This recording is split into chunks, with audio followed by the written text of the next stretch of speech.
Hi, everyone. Welcome to episode 399 of the All Dolphins podcast. One away from 400. See, math major here.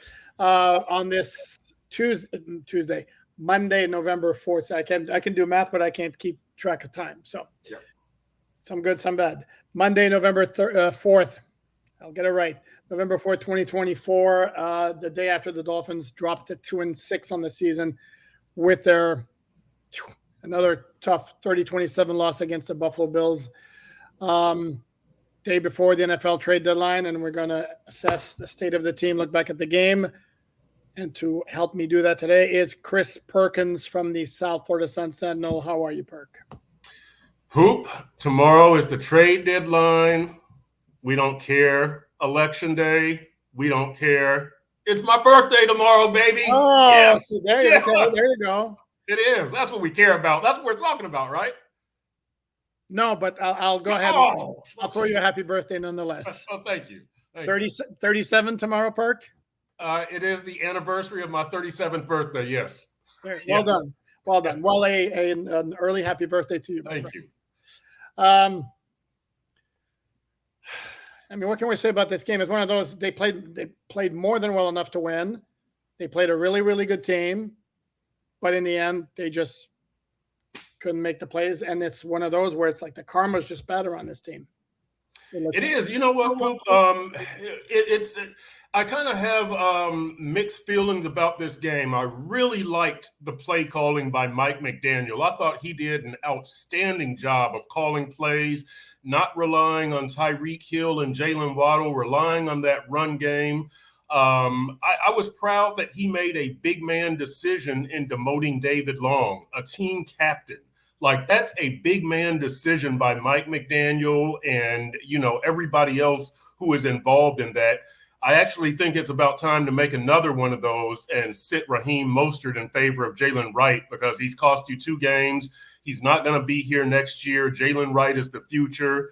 But going back to the game, I saw a lot of positive things. That fumble was just an absolute killer, Poop. I think, really, I blame the offense for this loss. And I know the defense I know. Listen, hear me out here. No, hold on. Before you continue, the reason I'm going, whoa, is I've gone back and forth with people on Twitter all day where I didn't say it was the offense to blame, but I said the offense needed to do more. But go ahead. And that's it. That's it right there. Like, you've got this great offense that you're always bragging about, and it doesn't deliver you victories when it needs to. The second half possessions of that game for the Dolphins were fumble, touchdown, field goal, and then you had the one play. For Buffalo, it was touchdown, field goal, right? It was 3 touchdowns to 2 touchdowns. Right. And the Dolphins fumbled away their chance to have 3 touchdowns. I know that this defense is a decent defense for the Dolphins. They're not stopping Josh Allen. Josh Allen owns you. Josh Allen might be on his way to the Hall of Fame. Your offense has to match Josh Allen touchdown for touchdown, and you didn't do that. Having said that, yes, your playoff hopes are almost gone, but I do come away feeling a little more encouraged because of the way that Mike McDaniel called the game, the decision that he made with David Long, and I'm thinking maybe this team can turn a corner in these final 9 games and give us something to look forward to in the offseason with acquisitions, et cetera, et cetera, et cetera. No, I thank you, Perk. And by the way, can you verify for the good people watching? You and I had not talked about the comment you just made about the offense. No, we're not. Okay, good. It's not even blaming it. It's like you knew the defense was going to have a hard time. It's not a great defense to begin with, and you're playing without Zach Sealer, without Cater Cole, without Storm Duck, without Javon Holland. Right. Correct. So if you thought the Dolphins were going to hold them to 17 points or even 20 points, hats off to you for your optimism. So the offense, which was good, needed to be great, and it wasn't great, and there were points left on the board, and the margin for error was microscopic against that team. And it's stuff like Tua dropping the shotgun snap on the first series, which helped kill the drive, although he may have gotten sacked anyway because Gregory Rousseau was on him very quickly, but that didn't help. It's something like, for example, Raheem Mostert getting blown up on the 3rd and 1 because Durham Smythe got completely destroyed at the line of scrimmage. It's Raheem's fumble, and I haven't seen a whole lot mentioned about this because Tua overall played a really, really good game, but he had one really crappy throw, and that's the one to Tyreek down the left sideline. That's good for 28-yard completion, should have been a 39-yard touchdown. Yep. And, oh, by the way, the Dolphins had to settle for a field goal on that drive. They lost by 3. Yep. So, and because I know it's coming, no, I'm not blaming Tua for the loss. I'm not pointing it. I'm just saying the Dolphins' margin for error was really, really small. They needed the offense to be great as its reputation, as great as all the money they're spending on it. And it was merely good to very good when it needed to be excellent. Correct. That's exactly right, Poop. And look, we know that Jordan Poyer had the penalty, and we know that Chop Robinson had the penalty, but this is not a defensive team. You built your reputation on offense. One defensive guy got broke off. That was Jalen Ramsey. Otherwise, it's Mike McDaniel, it's Tua, it's Tyreek, it's Jalen Waddle. Those guys need to come through. I've been saying this. The biggest problem with this team in the big games is the big guys don't come through. Look at their numbers against Buffalo, against Baltimore, against Kansas City, against Philly, against San Francisco, against the Chargers. I know they're 1-1 against the Chargers, but look, these guys have got to deliver the victories in those games. I know that you do good against Carolina and Washington and Denver and all that kind of stuff. This team needs you, big guys, in these big road games against these top teams. That's when this offense needs to sing. Poop, if I'm not mistaken, Baltimore is the only big road game that this offense has come through, right? The 42-38, and that was one quarter.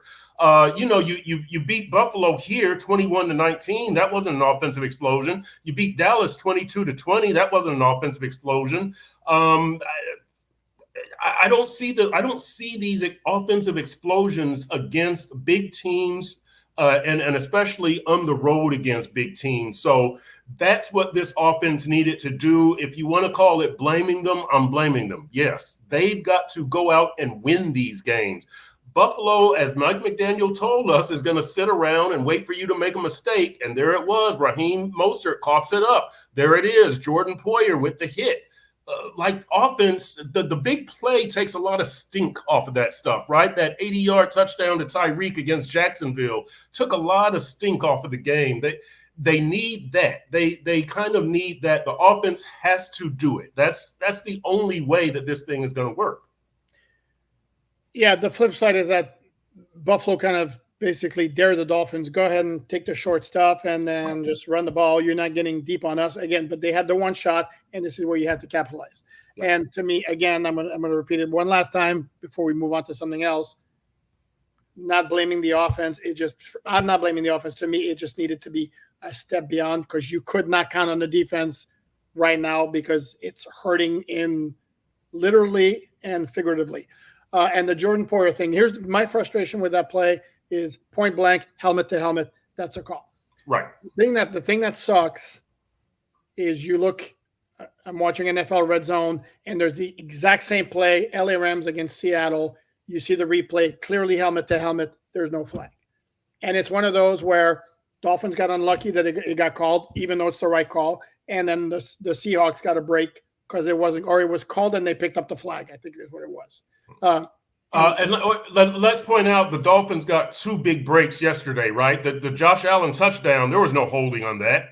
And the play before, I didn't see holding. So it goes both ways. It goes both ways. No, and the Raheem lowering the head into that was strange, wasn't it? That was bizarre. That was bizarre. I had forgotten about that. Yeah, that was totally bizarre. Raheem initiated the contact there. Correct. That was totally bizarre, yeah. Yeah, it's no call or unnecessary roughness on Raheem. I mean, one of the two. Yeah. So now we move on. We're 2-6. This is where I point out, and I'm not selling hopium, as the expression goes. I'd never heard that until last week. But the 2020 Washington team, I think they were the Washington football team that season. Okay, started 2-6. They made the playoffs. The 2022 Jacksonville Jaguars were 2-6. They made the playoffs. Not only they made the playoffs, both of those teams wound up winning their division because their division was crap. Dolphins are now winning the AFC East. 9-8 might make the playoffs for one team in the AFC, which would require the Dolphins to go 7-2 the rest of the way. And this is where, of course, well, they suck. It's not going to happen. Well, they played better the last 2 weeks. And at some point, the mojo, the karma could switch. And if they can win at the Rams on Monday night, which certainly is doable because the Rams are not a great team. And then they have Vegas and New England the following 2 weeks. And you could get to 5-6 heading into that last 6-game stretch. I'm not saying it's going to happen. I'm just saying, again, we should not shut the door on the season just yet from where I sit. You? I agree with you. I'm not shutting the door. There's a little bit of light shining through that little sliver in the door. It's pretty much done, but I'm not, there's no reason to bury them right now. I'm not going to bury them. I'm like you. The must win is must win. So it's not must win until you hit 8 losses, and then that when you get that 9th loss, then you're done. I agree with you. 9-8 might be able to make it. To me, the big thing is one of the big things of the entire Mike McDaniel era. And one of the big things this year is winning the road games. And you've got a big one on Monday night at the Rams. You're 1-3 on the road right now. I believe 8-14 in the McDaniel era on the road. So you got the Rams as a big one. You've got Green Bay as a big one. You've got Houston as a big one. And after that, you still have Cleveland and the Jets. But those 3, boy, I had Green Bay and Houston penciled in as losses all season. I know Houston's not undefeated, and C.J. Stroud is not the messiah that people thought that he was. 1 year wonder. Did I say oh boy? Yes, you said it out loud. Yes, I did. I said that. But it's going on the road in December and January that really gets me with the Dolphins, and so that's really what they have to overcome. I'm not very optimistic about Monday night, quite honestly, but the whole road grouping has me very worried for their playoff hopes. I think that's what could be the knockout punch. But you know what? I know you're talking about like making a face saying, oh my God, if they make the playoffs, they'd have to go on the road. I think Dolphin fans right now would sign up for a road playoff game. Well, no. I mean, the road games they have to win to get to the playoffs. No. Correct. But yeah, yeah. Okay, I'm going to stand in defense of C.J. Stroud. His offensive line is booty cheeks doesn't even do it justice. I mean, it's triple booty cheeks. So he's not allowed to be. Receivers are out. Sorry? Receivers are out. Nico Collins, Stephon Diggs. Correct. So wasn't Mixon out for a while? Was he out for a while? Maybe not. He played Thursday night. Yeah, maybe. But I know they've had he's had some difficulties. Yes. Okay. So to me, he's still a good quarterback if they fix their offensive line issues. Okay. Dumping on CJ. I just want to give these quarterbacks time. That if you get too excited, they end up with 4-year, $212 million extensions. Oh, I did it again. Sorry. Well, that's it. That deserves a heart right there. Sorry. Come on, there we go. I'll be better next. I'll be better next show. I got to correct this. Do you know such a quarterback? A couple of quick notes regarding the Rams game and Mike McDaniel's comments in his day after the game press conference. McDaniel said he was optimistic that Zach Sealer would be able to return to the lineup against the Rams. Oh, Lord, could they use him? Yes. Man, could they use him? Yeah. And it's not because Calais Campbell and Deshaun Hand are not doing yeoman's work, because they are, but we need some depth because when those guys are not in the lineup, it's not the same. And then he was asked about Bradley Chubb. Optimism in the sense that he's confident that he'll play at some point in 2024. There's no timetable. And again, I am not sure I'd be holding my breath just yet as far as seeing Bradley Chubb, but just having a Sealer back would be huge. Having Javon Howell in the secondary would be huge because, no offense, Jordan Poyer, not the Jordan Poyer of old, and Marcus May, who was put in a tough spot. I am not ready. I saw some of my colleagues who were ragging on him for missing the open field tackle against Ray Davis on the 67-yard touchdown. That's not an easy play. I mean, come on, you got a running back coming out of the backfield at full speed, and you're like in the open field. Good luck, tackle him. I'm not saying it's impossible. I'm not saying it's not one of those where you don't make the tackle, you suck. Right. Yeah, that was a very tough play. The unfortunate thing, I wish he could have slowed him down. The unfortunate thing was he ended up taking out Jordan Brooks. Correct. And so they had no shot at getting Ray Davis. Ray Davis, I don't know how he got through that, really, because I was just like, wow, I just thought they would have slowed him down, and Marcus would have slowed him down, and Jordan Brooks would have probably tackled him, or at least held him up for another defender to get there. But wow, incredible. By the way, Josh Allen and the Bills did a good job of targeting Cam Smith. The Cater Kohu Storm Duck absence was big. They went after Cam Smith to the point where they had to bring in Saran Neal in the second half to kind of spell him a little bit. So yeah, when you talk about the injuries, that was another area where Buffalo was able to exploit a weakness of the Dolphins and go after it and make it pay. I think Mac Hollins, he had the touchdown against. I think that was against Fuller. He had the touchdown. Oh, that was Fuller. Okay, yeah, that was Fuller. Yeah. Well, maybe the Dolphins should have put in Ethan Bonner instead. Oh, wait a second. Did I say that out loud? Oh, man. Joe Shad is going to love that. No, and Saran Neal had a very costly holding penalty on the 3rd and goal. That was an incompletion. And one of those where I've seen worse not get called, but he did tug on the guy's jersey, and they got him for it. And that keeps the drive alive. That's 4 points that Buffalo wouldn't get. And again, the margin for the Dolphins to win at Buffalo was going to take a flawless or near flawless game. For example, Jake Bailey punts once. It's 37 yards. The high hop and the Bills guy, Codrington, I think his name is, returns at 27 yards. You have a net punt of 8 yards. And just like that, Buffalo's in field goal range. Dolphins are not good enough right now, especially playing against Buffalo, where they could afford to make those kinds of mistakes. They just do not have that kind of leeway. When you're playing, last year when they were peak efficiency on offense with the big plays all over the place, they could afford to make bad plays. They could afford to have, against Denver, for example, screams as an example, they had Alec Ingold run on 3rd and 4th down, 4th and 1 in the first half from their 35-yard line. He got stuffed both times.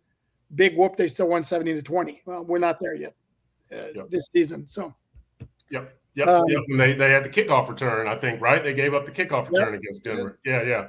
But you can cover for it. Yeah. It's I'll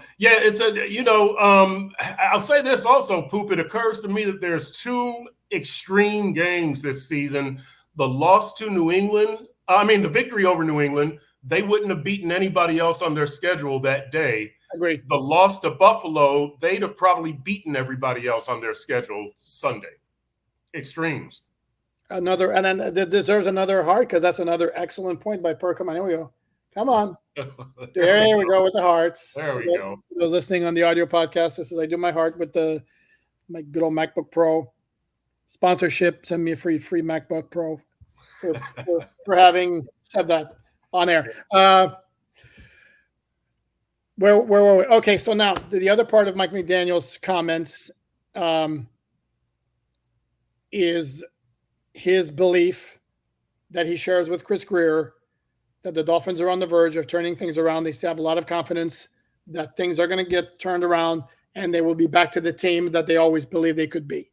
For that reason, not that Mike McDaniel said that, this is me talking, the notion of big names going out the door, guys who are core players that the Dolphins re-signed, for example. I hear Tyreek Hill. There was one media outlet today that I saw. I'm not even going to mention the media outlet because I'm going to do them a favor. We're suggesting Jalen Ramsey being traded to the Cincinnati Bengals. I would be shocked because, again, the Dolphins are of the belief that they can accomplish still good things with this nucleus. What they're going to have to do is in the offseason, hopefully learn from the lessons, i.e., get yourself a more dependable backup quarterback, stop bargain shopping to replace a big-time free agent like a Christian Wilkins, and then see how that works.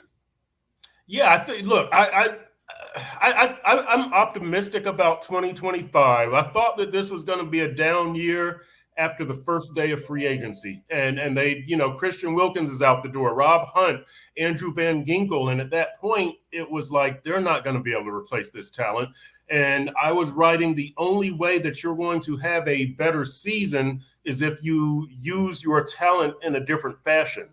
Well, yesterday was the first time we saw an indication that Mike McDaniel is willing to do that. So moving forward, let's see how he calls these games. Let's see what they do in free agency. Let's see what their plan of attack is, because I do think if you change your offense and the way that you view the game and the way that you call the plays, the way that you use this personnel, you can make a big jump next season, because you do have good personnel, but stop being so reliant on Tyreek and Jalen Waddle and the long pass.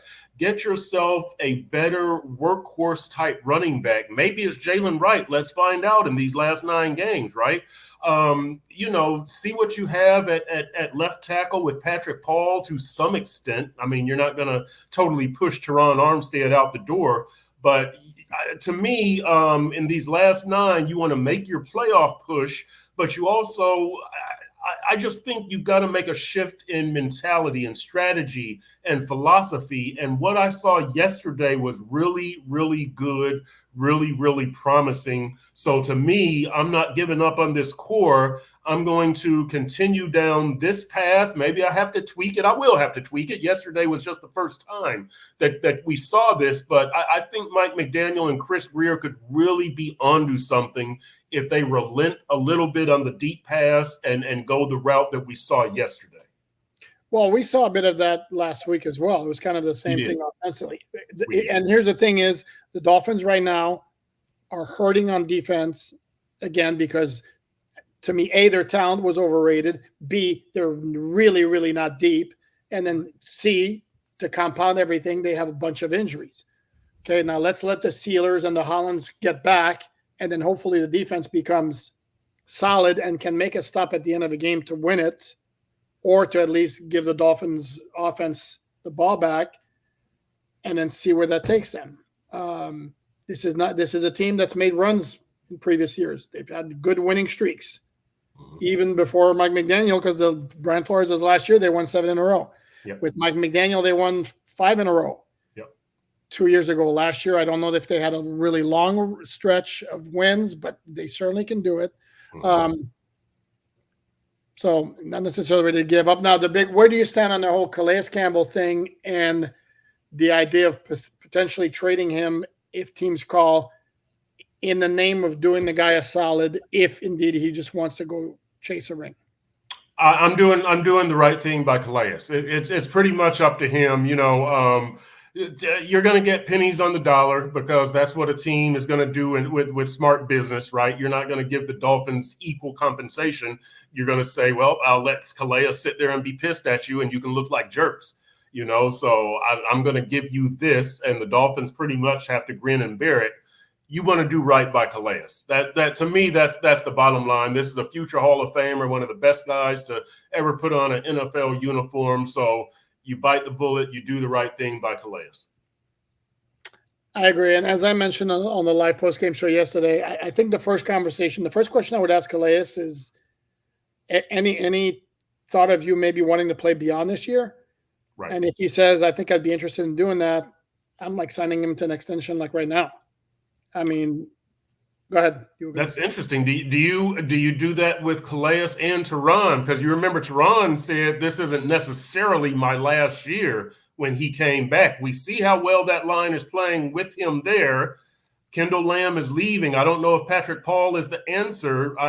So would you do that with both of them? Tell me what your Calais Teron approach would be.